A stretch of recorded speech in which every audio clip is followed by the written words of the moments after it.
یہ سن لے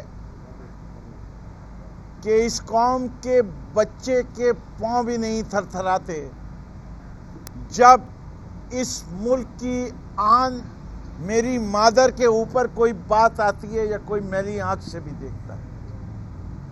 تم بات کیا کر رہے ہو؟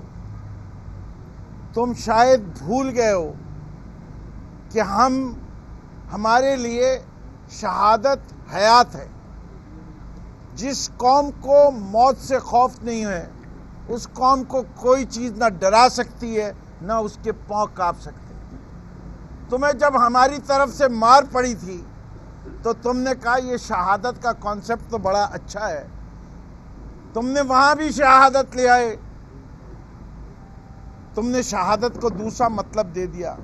ہمارے ہاں تو شہادت کا مطلب ہے ابدی زندگی، اور وہ آپ کو آخرت پہ یقین ہو۔ تمہارے ہاں جو ویسے جس طریقے سے بھی ہوں گے ان کو کیا حیات ملے گی وہ جانتے ہیں۔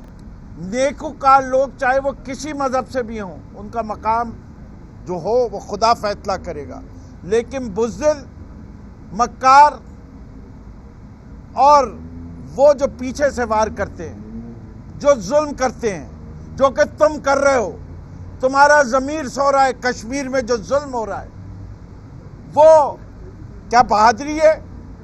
نہتے لوگوں کے اوپر ظلم کرنا کوئی بہادری ہے؟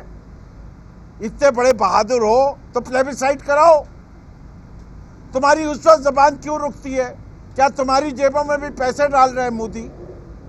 کیا تمہیں انسانیت کا درد نہیں ہے کہ تم یہ کہتے ہو؟ پائلٹ تمہارا گرا، جہاز اسے چلانا نہیں آیا، اندر وہ ہمارے ملک کے آیا، ٹھوکا ہماری افواج نے اس کو، تمیز سے اس کو رکھا، واپس کر دیا 2 دن میں۔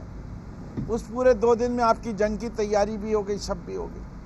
ارے پاک افواج بیٹل ہارڈنڈ فورس ہے۔ پاک افواج وہ فوج ہے جس کی وجہ سے بہت سارے لوگ مسلمان ممالک میں میلی آنکھ سے ان ممالک کو نہیں دیکھتے تھے کہ وہاں بھی پاک فوج موجود ہے۔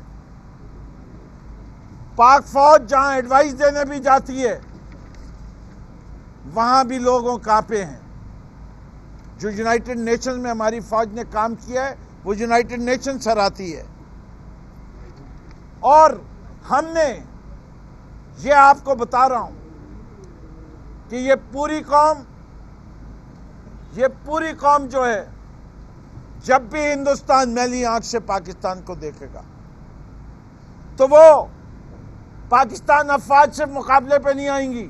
ان افواج کے پیچھے یہ 22 کروڑ عوام کھڑے ہیں، اور جو بھی اس بیانیے سے اتفاق نہیں رکھتا وہ پاکستان کا دوست نہیں ہے، وہ پاکستان کا دوست نہیں ہے۔ جو بھی ہندوستانیے کے بیانیے کو فروغ دے گا وہ پاکستان کا دشمن ہے، چاہے وہ کسی جماعت سے ہو۔ ہم سمجھتے ہیں کہ یہ قوم ایک ہے اس مسئلے کے اوپر۔ ہمارا جو ہے ایک قطرہ جو ہمارے خون کا ہے، ہم اپنی اس ملک کی تحفظ کے لیے نچھاور کرنے کو تیار ہیں، ہم اپنی زندگی دینے کو تیار ہیں۔ اور میں یہ سمجھتا ہوں کہ پاکستان ہمیشہ کے لیے بنا ہے، پاکستان کو کوئی ختم نہیں کر سکتا، پاکستان کو کوئی میلی آنکھ سے نہیں دیکھ سکتا۔ افواج پاکستان اپنا بھرپور کردار ادا کریں گی، اور ہم سمجھتے ہیں کہ یہ فوج اپنے پروفیشنلزم میں پرائیڈ رکھتی ہے۔ ہمارے pilots best pilots in the world مانے جاتے ہیں کہ ان کے کہنے سے کیا ہوتا ہے، ایک ہی سال کے اندر 2 دفعہ کر کے دکھا دیا، جہاز بھی گرا کے دکھا دیے، ٹارگٹ بھی بنا کے دکھا دیا، اور پھر ہم گھبرائیں گے؟ کس کے ہاتھ کا گھبرائیں گے؟ تم 10 لاکھ فوجیوں کے ساتھ 80 لاکھ کشمیریوں کو نہیں ڈیل کر سکے، تم پاکستان کے 22 کروڑ عوام سے اپنی فوج کے ساتھ کس طرح ڈیل کرو گے؟ ایسا پھیٹا پڑے گا مودی جی پاکستان کے عوام سے کہ ہندوستان صفحہ ہستی سے غائب ہو جائے گا۔ آ کے دیکھو پاکستان کے اندر تم، ہم پرامن ملک ہیں، ہم کوئی سازش نہیں کرتے، ہم کبھی کسی اور کی زمین کی طرف نہیں دیکھتے. یہ خواہشات تمہاری ہیں، ماضی میں بھی تم نے یہ کیا ہے. تمہیں آج بتا رہے ہیں، ہم آج بتا رہے ہیں پاکستانی عوام کی طرف سے، فوج تو بڑی چیز ہے، تم ہمارا مقابلہ نہیں کر سکتے، ہم تمہیں دیکھ لیں گے. ہم اپنی افواج کے ساتھ کھڑے ہیں، ہم اپنی افواج کو سراہتے ہیں، ہم اپنی افواج کو سلوٹ کرتے ہیں. انہی نے ہمیں دہشت گردی سے بچایا، انہی نے جب کوئی مشکل وقت آیا ہے ملک کے کام آئے، چاہے وہ لوکسٹ ہو، چاہے کووڈ ہو، انہی نے اپنی زندگی فرنٹ میں آ کے وہ کام کیے ہیں، اس بات کی پرواہ کیے بغیر کہ اس میں جان جاتی ہے، چاہے وہ زمانے امن ہو، چاہے وہ زمانے جنگ ہو. ایسی افواج کو ہم سلام بھی کرتے ہیں، سراہتے بھی ہیں، اور ہم ان کو بھی پتہ ہے کہ پاکستان کے عوام ان کے ساتھ کھڑے. اور اب خرم شیر زمان صاحب، پاکستان تحریک انصاف اپنی ان جذبات کا اظہار کرنے کے لیے ایک پروگرام کرنا چاہتی ہے، اس کا وہ اناؤنسمنٹ کرے گی. جی شکریہ آپ سب کا بہت بہت. ہم آج کل دیکھ رہے ہیں کہ ملک میں کس طریقے سے ایک سیاسی جماعت نہیں بلکہ 12 سیاسی جماعتوں کا جو پورا ایک اچار ہے، وہ کس طریقے سے ملک کے اندر انتشار پیدا کرنے کی کوشش کر رہا ہے. کس طریقے سے ملک کے اندر یہ سیاسی جماعتیں ایک سازش کے تحت ملک کو پیچھے دھکیلنے کی کوشش کر رہی ہیں. ہم دیکھ رہے ہیں کہ ملک کے اندر کس طریقے سے ایک افراتفری کا ماحول پیدا کرنے کی کوشش کی جا رہی ہے. اور ہم یہ بھی دیکھ رہے ہیں کہ کس طریقے سے یہ جتنی سیاسی جماعتیں ہیں، ان کا جو ٹارگٹ ہے، وہ پہلا ٹارگٹ ان کا یہی ہے کہ جو پاکستان کے ادارے ہیں، جو پاکستان کی افواج پاکستان ہے، پاکستان کی افواج ہے، اس کو کسی طریقے سے نیچا دکھانا ہے، کسی طریقے سے عوام کے سامنے ان کا ایک ایسا امیج لے کر آنا ہے جو ایک امیج پوری دنیا کے اندر مقبول ہے، اس کو نیچے کی طرف انہوں نے دھکیلنا ہے. یہ ساری چیزیں پی ڈی ایم جو ہے، جو پاکستان پیپلز پارٹی کے تحت، پی ایم ایل این کے تحت، اور اس کے ساتھ ساتھ مولانا فضل الرحمان کے ساتھ مل کر انہوں نے یہ ایک اپنا ایجنڈا بنایا ہوا ہے کہ کوششیں کر کے پاکستان کی جو اس وقت ترقی ہے، پاکستان کی جو اس وقت کامیابی ہے، پاکستان کے اندر جس طریقے سے وزیر اعظم عمران خان صاحب نے کووڈ کا مقابلہ کیا، جس طریقے سے پاکستان میں آپ کے وزیر اعظم نے آپ کے ملک کو ترقی کی راہ کی طرف لے جانے کے لیے ایک سارا سلسلہ چلایا ہے، جس طریقے سے آپ کی فارن پالیسیز بہتر ہو رہی ہیں، انہوں نے یہ سوچا ہے اور یہ انہوں نے سمجھا ہے کہ اگر اسی طریقے سے پاکستان کی مقبولیت چلتی رہی، اسی طریقے سے افواج پاکستان اگر ملک کی خدمت کرتی رہی، تو ظاہر ہے کہ ان کی سیاست تو ختم ہو جائے گی. تو ہم نے یہ دیکھا ہے کہ جو الفاظ جس طریقے سے آپ نے دیکھا کہ ایاز صادق نے نیشنل اسمبلی میں استعمال کیے، سب سے پہلے تو ہم اس کو سخت الفاظ میں اس کی مذمت کرتے ہیں، اور ہم ڈیمانڈ کر رہے ہیں اپنی حکومت سے، ہم ڈیمانڈ کر رہے ہیں کہ ان کے خلاف سخت سے سخت کارروائی کی جائے. ہم اب یہ دیکھیں گے انشاءاللہ تعالیٰ، ان ساروں کے دیکھیں گے کہ اب ان کی کس طریقے سے ٹانگیں کانپیں گی. ہم دیکھیں گے کس طریقے سے اب انشاءاللہ تعالیٰ ان کے کس طریقے سے پسینے چھوٹیں گے. اور یہ اللہ کا شکر ہے کہ وہ کہتے ہیں نا کہ جب برائی آتی ہے تو ان کے منہ سے خود ان کی جو ہے چیزیں اس طرح کی نکلتی ہیں تاکہ یہ صحیح طریقے سے ایکسپوز ہوں، عوام کے سامنے ان کا اصل چہرہ نظر آئے، عوام دیکھیں کہ ان کے دلوں کے اندر ملک کے لیے خواہشات کیا ہیں، عوام دیکھیں کہ ان کے دلوں کے اندر، ان کے دماغ کے اندر ملک کے لیے ایک مشن کیا ہے. ان کا جو مشن ہے، انہوں نے صرف ملک کو پیچھے کی طرف دھکیلنا ہے. یہ نہیں چاہتے، نہ نواز شریف چاہتا ہے، نہ زرداری چاہتا ہے، نہ ہی مولانا فضل الرحمان، اور نہ ہی ان کے ساتھ کے جتنے بھی ساتھی ہیں وہ چاہتے ہیں کہ ملک آگے کی طرف نکلے. ہم نے پی ڈی ایم کے جلسے کے اندر کوئٹہ میں دیکھا کہ کس طریقے سے ایک شخص نے، جس کی کوئی حیثیت نہیں ہے، وہ اسٹیج کے اوپر کھڑے ہو کے اور نعرے لگا رہا ہے بلوچستان کے حق کے اندر. ہم تو حیران ہیں کہ اس کو گریبان سے پکڑ کے اسٹیج سے نیچے کیوں نہیں پھینکا. اس وقت ذمہ داری تھی، اگر محب وطن لوگ وہاں پر موجود تھے اس اسٹیج پہ کھڑے، تو ان کی ذمہ داری تھی اس شخص کو اسی وقت اسٹیج سے نیچے اتار دینا چاہیے تھا، اسی وقت اس کی مذمت کرنی چاہیے تھی. ہم ابھی تک انتظار میں ہیں، ہم نے نہیں دیکھا کہ P M L N, Pakistan Peoples Party, Maulana Fazl الرحمان یا ان کے پی ڈی ایم کے اور جتنے ساتھی ہیں ان کی طرف سے کسی قسم کا کوئی بھی ایک مذمتی سٹیٹمنٹ آئی ہو ایاز صادق کے خلاف. یہ دکھانا چاہ رہے ہیں کہ یہ سارے اس کے ساتھ کھڑے ہوئے ہیں، اور یہ ثابت ہو رہا ہے کہ یہ سب کچھ ایک پلاننگ کے تحت ہو رہا ہے. ایاز صادق کے منہ سے اسی طرح نہیں کچھ نکل گیا. یہ پوری پلاننگ کے تحت ایک کمرے میں بیٹھ کے سازش کے ساتھ یہ پلان کیا گیا ہے کہ کس طریقے سے ہم پاکستان کی فوج کے خلاف بات کریں گے, ہم کس طریقے سے پاکستان کی فوج کی مورال کو نیچے دکھائیں گے, اور ہم کس طریقے سے پاکستان کے خلاف پلاننگ کریں گے اپنے ان دشمن ممالک کے ساتھ مل کر, تاکہ پاکستان اور پیچھے کی طرف جائے اور یہ آگے بڑھتے جائیں. جو ان کی خواہشات ہیں یہ سمجھتی ہے کہ ان کی سازشوں سے کچھ فرق نہیں پڑنے والا ہے. یہ پاکستان کی قوم کے سامنے ان کے کالے چہرے, ان کی کالی سیاست, ان کے کالے ارادے وہ ایکسپوز ہو چکے ہیں. عوام نے ان کا اصل چہرہ دیکھ لیا ہے. پوری پاکستان کی قوم جو ہے وہ آج افواج پاکستان کے ساتھ کھڑی ہوئی ہے, وہ اپنے اداروں کے ساتھ کھڑی ہوئی ہے, وہ اپنی عدالتوں کے ساتھ کھڑی ہوئی ہے, وہ اپنے وزیر اعظم عمران خان کے ساتھ کھڑی ہوئی ہے.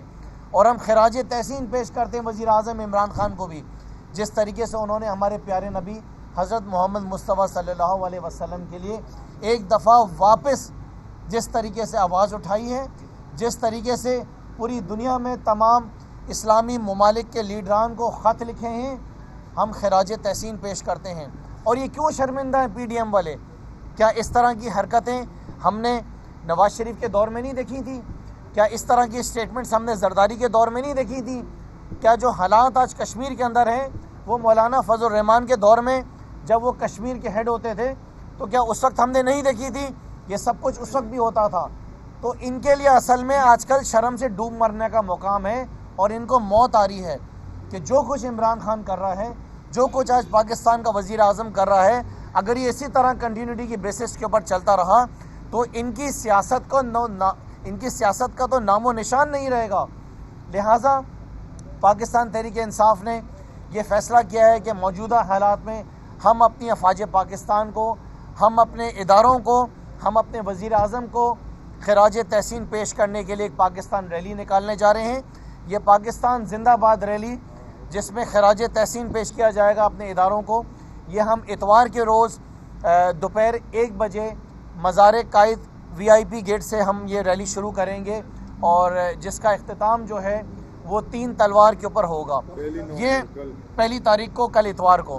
یہ ریلی کوئی صرف پاکستان تحریک انصاف کے کارکنوں کی نہیں ہے, ہم تمام پاکستانیوں کو, کراچی میں رہنے والے لوگوں کو ہم اس کے اندر دعوت دے رہے ہیں کہ ہم نے ان 2 نمبر سیاستدانوں کو, ہم نے ان لوگوں کو یہ بتانا ہے کہ ہم اپنی افواج کے ساتھ کھڑے ہوئے ہیں, ہم اپنے اداروں کے ساتھ کھڑے ہوئے ہیں, ہم اپنی عدالتوں کے ساتھ کھڑے ہوئے ہیں, اور ہم اپنے وزیر اعظم عمران خان کے ساتھ کھڑے ہیں. میں دعوت یہ اپنے تمام کراچی میں رہنے والے شہریوں کو جو اپنے اداروں سے محبت کرتی ہے, جو ان کی عزت کرتی ہے, ان کو ہم یہ دعوت دے رہے ہیں.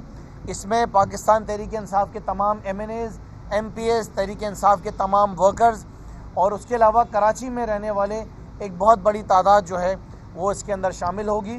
اور اس کا مقصد صرف یہ ہوگا کہ آج کل کا جو موجودہ ماحول ہے جس کے اندر ایک ماحول پیدا کیا جا رہا ہے پاکستان کو پیچھے کی طرف دھکیلنے کے لیے, ہم اپنے اداروں کو سپورٹ کرنے کے لیے ریلی نکال رہے ہیں. اور اس کے اندر میں تمام اپنے جو ہمارے صحافی دوست ہیں آپ سب کو بھی میں دعوت دوں گا کہ آپ سب بھی اس ریلی کے اندر ہمارے ساتھ شامل ہوں. میں اس کے اندر یہ کہہ دوں کہ یہ سب تمام محب وطن پاکستانی یہ پاکستان تحریک انصاف صرف اس کی منتظم ہے, دعوت جو ہے وہ تمام محب وطن پاکستانیوں کے ہے کہ آج ہندوستان نے للکارا ہے, اور ہمیں ان کو دکھانا ہے کہ ہر پاکستانی جاگ رہا ہے, ہر پاکستانی اس ریلی کے اندر شریک ہو کر اپنی مادر وطن کے ساتھ اظہار یکجہتی اور اظہار ایثار کرنے آنا چاہیے. اس کو کووڈ کا زمانہ ہے, تمام لوگوں سے درخواست ہے کہ ماسک پہن کے آئیں, تمام لوگوں سے درخواست ہے اپنے ساتھ سینیٹائزر لائیں, ایک گاڑی کے لوگ ایک گاڑی میں رہیں, موٹر سائیکل کے اوپر جو لوگ ہیں وہ سواریاں تبدیل نہ کریں, اس سے کہ ہم ایک پینڈیمک سے بھی مقابلہ کر رہے ہیں اور ایک دشمن سے بھی مقابلہ کر رہے ہیں. ایک دشمن وہ جو بیرون ملک بیٹھا ہوا ہے, اور ایک وہ ہیں جو ان کے سہولت کار بنے, چاہے وہ نادانی میں بن رہے ہوں, چاہے وہ دانستہ طور پہ بن رہے ہوں. تو میں یہ سمجھتا ہوں کہ میں آپ کے ذریعے تمام اہل کراچی کو اور اہل سندھ کو یہ دعوت دینا چاہتا ہوں کہ آئیے اپنی افواج Pakistan, Pakistan army, Pakistan air force, Pakistan navy, Pakistan rangers, ہمارے پیراملٹری آرگنائزیشن، پولیس، جو لوگ دفاع پاکستان کے اندر کردار ادا کرتے ہیں، آئیں ہم ان کو کہیں، بتائیں اور یقین دلائیں کہ آپ کے ساتھ آپ کی پوری قوم کھڑی ہے۔ سر یہ بتائیے کہ آپ نے خود ہی کہہ دیا کہ کووڈ جو ہے وہ پھر واپس آ گیا ہے، این سی او سی نے بھی جو ہے کچھ پابندیاں لگائی ہیں، شہریوں کو تلقین بھی کی ہے کہ وہ ماسک بھی لگائیں، تو آپ کس طرح یقین دہانی کراتے ہیں کہ اس ریلی میں تمام لوگ جو ہے وہ ماسک پہن لی؟ کیونکہ کچھ دن قبل این سی او سی کے سربراہ جو ہے ان کی تصویر وائرل ہوئی تھی کہ انہوں نے پوری گاڑی بھری ہوئی تھی، 6-7 لوگ تھے اور انہوں نے ماسک نہیں پہنے ہوئے تھے، تو اس کو کس طرح انشور کرائیں گے؟ اچھا دیکھیں، میں اس میں بتاؤں کہ کوئی جلسہ یا جلوس نہیں ہے، یہ نہ کوئی یہ جلسہ ہے نہ کوئی یہ جلوس ہے۔ گاڑیاں جس طریقے سے شہر میں آپ کو ویسی بھی گھومتی آتی جاتی نظر آتی ہے، لوگ سفر کے لیے استعمال کرتے ہیں، تو اس وجہ سے ہم نے کوئی پیدل چلنے والا سلسلہ اس کے اندر نہیں رکھا ہے۔ یہ گاڑیوں کی ریلی ہے جس میں گاڑیوں میں لوگ ہوں گے، جس میں موٹر سائیکل میں ہوں گے، عام زندگی کے اندر بھی آپ لوگوں کو دیکھتے ہیں، اور ہماری کوشش یہی ہے کہ جس میں ہم جس طرح فردوس صاحب نے فرمایا کہ یہ اس کے اندر جو افراد آئیں گے وہ سب میک شور کریں کہ ماسک پھر بھی ضرور پہنیں۔ اچھا خون صاحب، میرا سوال آپ سے یہ ہے کہ آپ تو اسمبلی کے ممبر دوسری بار بنے تھے دلی کے، آپ کو تو پتا ہے کہ ملکی سلامتی کے خلاف اگر کوئی الفاظ بولے جاتے ہیں تو ان کو حذف کیا جاتا ہے، تو یہ قومی اسمبلی میں ابھی تک جو اعجاز صادق نے بولا ہے، اسپیکر نے وہ الفاظ تو حذف نہیں کیے، اور آپ کہہ رہے ہیں کہ وہ انہوں نے حرکت سرائی کی ہے، فوج کے خلاف زبان استعمال کی ہے، ابھی تک میرے خیال سے میں تو یہ سمجھتا ہوں کہ اگر یہ ایکسپنج ہو جاتا تو شاید قوم کو نظر نہیں آتا کہ ان کے دلوں کے اندر، ان کے دماغ کے اندر، ان کی سوچوں کے اندر خیالات کیا ہیں اپنی افواج کے لیے۔ یہ تو اچھا ہوا کہ ان کا چہرہ نظر آیا۔ دیکھیں، میں سمجھتا ہوں کہ بہت زیادہ ضروری ہے کہ عوام کو یہ معلوم ہو کہ ایک طرف تو یہ کرپشن میں ڈوبے ہوئے ہیں، ایک طرف تو ملک کا پیسہ لوٹ کر اپنی جائیدادیں اور اپنے کاروبار کو فروغ دے رہے ہیں، اور اس کے ساتھ ساتھ دوسری طرف ان کے دلوں میں اپنے اداروں کے لیے نفرت کتنی بڑی ہوئی ہے۔ اگر یہ ایکسپنج بھی ہو جاتا تو یہ پتہ کیسے چلتا کہ یہ کر کیا رہے ہیں اور ان کی حرکتیں کیا اور ان کی سوچیں کیا ہیں۔ اچھا عوام کے سامنے ایکسپوز ہوئے ہیں۔ اسی وجہ سے میں نے کہا کہ ہم ڈیمانڈ کرتے ہیں اپنی حکومت سے کہ ایسی شخصیات، ایسے افراد کے خلاف سخت سے سخت کارروائی کی جائے، قانون کے تحت، جس ایکٹ کے تحت کرنی ہے، لیکن ان کو لیسن سکھانا ضروری ہے۔ یہ ایکسیپٹیبل کسی حال میں نہیں ہے۔ میں اس بیسس سے نہیں کہہ رہا ہوں کہ میں پاکستان تحریک انصاف کا ایم پی اے یا ورکر ہوں، میں ایز اے پاکستانی بات کر رہا ہوں کہ کسی کی جرت یا ہمت کیسی ہو کہ اپنے دشمن کی جو سٹیٹمنٹس ہیں، اپنے دشمن کو جو ہے اس کو سہرانے کے لیے اس کے ملک کو پتہ نہیں کوئی کسی قسم کی اپریشیشن بیٹھ کے کوئی سرٹیفکیٹ دے رہے ہیں وہ بیٹھ کر۔ طلعت بھائی، وہ کیا کریں گے جو اسٹیج کے اوپر کھڑے ہو کے بلوچستان کی علیحدگی کی بات کرتے ہیں؟ جی، اس کو بھی ہدف کروائیے۔ ان کا ہدف کرنے کا طریقہ صرف ایک ہے، عوام پاکستان جس طرح مولانا فضل الرحمان کو ایک دفعہ ریجیکٹ کر چکے ہیں، ایسی تمام قوتوں کو بار بار ریجیکٹ کریں۔ Thank you. یہ بتا دیں کہ کراچی کے مسائل پر بھی آپ لوگوں نے ماشاءاللہ احتجاج کیا، کہ الیکٹرک والا احتجاج کہاں گیا، سوئی سودن گیس کے معاملات کہاں گئے؟ لوگوں کو ان چیزوں سے نہیں غرض کہ آپ لوگ اور اپوزیشن کیا سیاست کھیل رہے ہیں، ان کے مسائل کے حوالے سے آپ کی وفاقی حکومت نے کیا کیا؟ سی او کو تو آپ لوگوں نے اسپیشل اسسٹنٹ بنا دیا۔ لوڈ شیڈنگ کا خاتمہ ہو چکا ہے۔ نہیں، میں آپ کو بڑے اسٹریٹ جواب دے سکتا ہوں اس کے۔ سوئی گیس کا مسئلہ جب اٹھایا تو پتہ چلا کہ پورا معاملہ خراب کیا ہوا ہے، سندھ حکومت نے ایک 17 کلومیٹر کی لائن کی اجازت نہیں دے دی۔ ایک منٹ، جب ہم احتجاج کر کے چیف منسٹر ہاؤس گئے تو اس کے بعد اگلے دن کیبنٹ میں دیا۔ اب وہ مراد علی شاہ کے پاس تو ہوگا اللہ دین کا چراغ کہ ایک دن اجازت دو اور دوسری دن لائن لگ جائے۔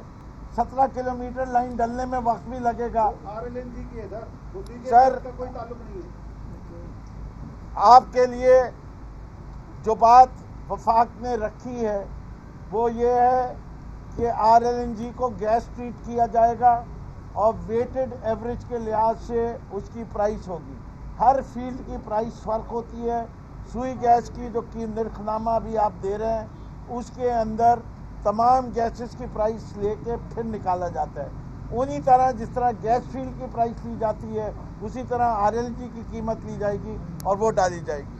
کہ الیکٹرک کا سوال ہے کہ الیکٹرک کا بھی الحمدللہ جو ہے وہ صورتحال یہ ہے. اپریل 2021 میں 450 میگا واٹ کی ٹرانسمیشن ایک آئے گی.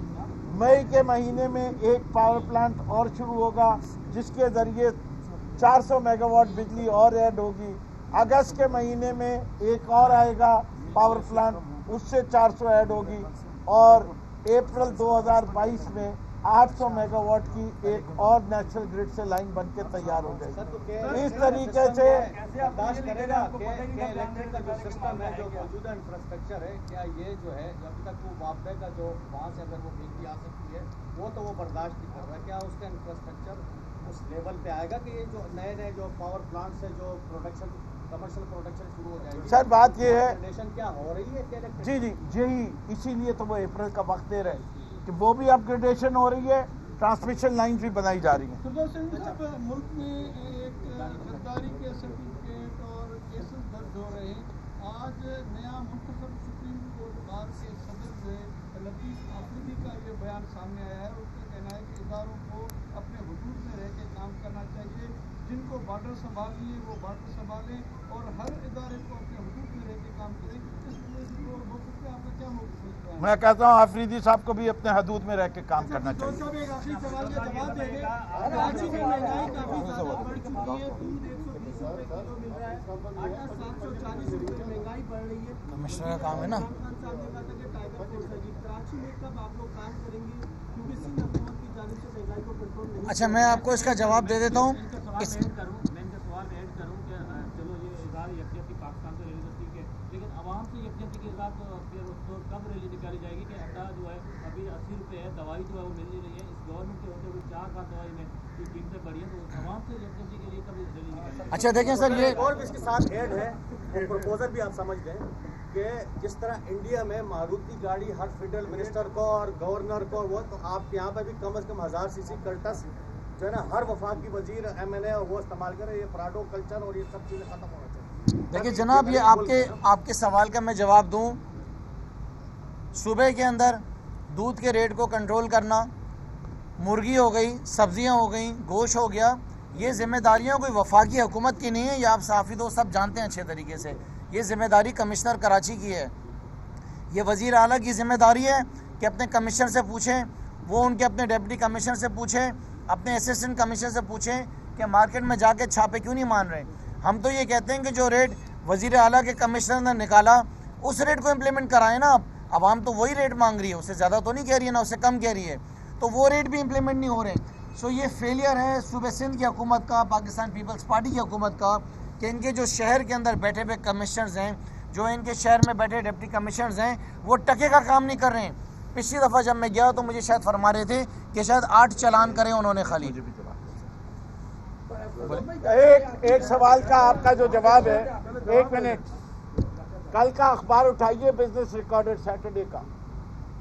سیمنٹ فیکٹریوں کا اضافہ ریکارڈ, انڈس موٹر کا منافع ریکارڈ, اسٹیل سیکٹر کا ریکارڈ. جب انڈسٹری منافع بخش ہوگی تو اس کا مطلب کیا ہوگا کہ ملک کی معیشت منافع بخش ہو رہی ہے. جب وہ ملک کی معیشت مضبوط ہوگی تو فائدہ کس کو ہوگا؟ عوام کو ہوگا. سمجھایا یہ تھا کہ دیوالیے کی حالت میں چھوڑ کے گئے تھے, دیوالیے سے نکالا ہے, وقت چاہیے. ہم کام ہی صرف ایک چیز کے لیے کر رہے ہیں, عوام کی خوشحالی کے لیے. تبھی تو کہا تھا عمران خان نے کہ یہ ملک لاک ڈاؤن کا متحمل نہیں ہے, ہم غریب کے ساتھ کھڑے ہوئے. غریب کو ایمرجنسی کیش دی, غریب کو ہیلتھ پروگرام دیا KP میں, پنجاب میں, بلوچستان میں. یہ سندھ کی نالائق حکومت ہے جو صرف NICVD پہلے دل کا عارضہ لگواتی ہے, یونیورسل ہیلتھ کوریج کیوں نہیں دیتی؟ دے, حکومت اس کا حصہ بننا چاہتی ہے. اور کل ہم آپ سے 2 چیزوں کی اور ایک گزارش کرتا چلوں. ہم آپ کو دوبارہ آج زحمت دیں گے. میں اس وقت اسمبلی جا رہا ہوں, وہاں سے ہم تمام MPs ایک میٹنگ کر کے ایک یادداشت بنا کے ہم فرینچ کانسولیٹ جائیں گے انشاءاللہ، وہاں آپ لوگ بھی ہمارے ساتھ ہیں۔ ایک سوال یہ بتا دیں کہ کیا ایاز صادق کے خلاف کارروائی ہونی چاہیے، اور دوسری بات یہ کہ جو سر ایک سیکنڈ، فواد چودھری صاحب نے جو کچھ کہا اس پر کیا کارروائی ہونی چاہیے آپ سمجھتے ہیں؟ میں نے نہیں سنا فواد چودھری نے کیا کہا، لیکن مجھے اتنا پتہ ہے کہ ایاز صادق کے بارے میں جب سوال مجھ سے کر رہے ہیں، بالکل ایاز صادق کے اوپر جو ہے کارروائی ہونی چاہیے۔ فواد صاحب کا میں نے اسٹیٹمنٹ سنا نہیں ہے ابھی تک، آپ مجھے شیئر کر لیں۔ 3 گاڑیاں بکوائی تھی، 4 بھینسیں بکوائی تھی پی ایم ہاؤس کی عمران خان نے، وہ پیسہ کہاں گیا؟ اس سے بعد یونیورسٹی بنی تھی، کب بنیاد رکھی جائے گی یونیورسٹی کی، اور وہ جو اربوں خربوں روپے وہ 3 گاڑیوں سے اور 4 بھینسوں سے آئے تھے، وہ کہاں گئے؟ سر آپ نے میرے سوال کا جواب دیجیے، اس سے منسلک ہے وہ کہ بھائی خزانے میں گئے نا سر، وہ ملک کتنا غریب ہے، تو یہ غریب والا معاملہ دیکھیے بات ساری یہ ہے، میں سمجھتا ہوں کہ 2 چیزیں آپ ایک ساتھ کہہ رہے ہیں۔ ایک تو یہ کہ جدھر ایڈیشنل ایکسپنس تھا، وزیر اعظم کے گھر کے خرچ میں کتنا کمی ہوئی ہے بتائیے نا، معلوم نہیں۔ نہیں آپ بتائیے، آپ اس سے کہ نہیں میں کیوں بتاؤں، آپ اتنے باخبر صحافی ہیں کہ آپ کو پتہ ہونا چاہیے کہ صدارتی پریزیڈنٹ ہاؤس کے کتنی کمی ہوئی ہے اور وزیر اعظم کے گھر میں کتنی کمی ہوئی ہے۔ یہ وہ لوگ ہیں جو شہباز شریف صاحب کے اوپر 2800 پولیس والے تھے اور منہ پہ تالا تھا، یہ وہ لوگ ہیں کہ 8 کیمپ آفس تھے اور منہ پہ تالا تھا، وہ لوگ ہیں جو 32 BMW آتی تھی ملک کے اندر اور منہ پہ تالا تھا۔ ہم تو اخراجات کم کر رہے ہیں، کوئی نئی گاڑی نہیں آئی ہے، جو پرانی گاڑی آئی ہیں وہی چل رہی ہیں۔ چلیے